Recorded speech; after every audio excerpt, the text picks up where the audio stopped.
Good morning, advisory class. I come to you today with some pretty big news. Um, I won the lottery, and so that's why I kind of look different today.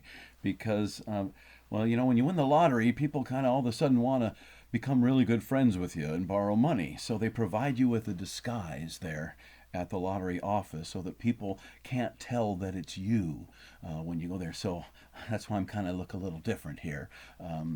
But so it's kind of exciting. But when you first heard the news, just now, when you heard that I won the lottery, okay, you may have felt some kind of an emotional response to that, either some kind of a feeling of jealousy or rage or joy or even laughter, and that could have been described as a paroxysm.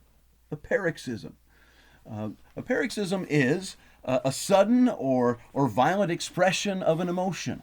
Like a convulsion almost. It's usually uncontrollable. So, one example in literature that's really big is when Othello, he's really subject to paroxysms of jealousy, and it causes a lot of trouble. And it's these kinds of things are one of the reasons why I don't drink or do drugs, is because people lose the ability to control their emotions and they become subject to paroxysms of emotion, and they're not controllable. And one of the ones in literature here is in a vampire, one of the very first vampire stories called Carmilla by Sheridan Le Fanu. A great little sentence here. Carmilla became more devoted to me than ever, and her strange paroxysms of languid adoration more frequent.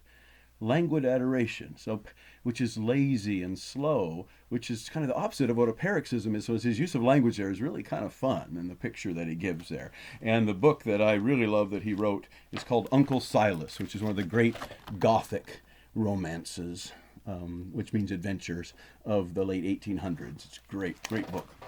Anyway, so I'm going to say kind of incognito here and give you your Shakespeare insult of the day. Paroxysms of laughter is one of the you'll hear people go into those, and you probably experience those in classes every now and then, not because of anything the teacher did, but just because unless it's we tooted or something. Anyway, so you today are a degenerate hook-nosed coxcomb. A degenerate hook-nosed coxcomb.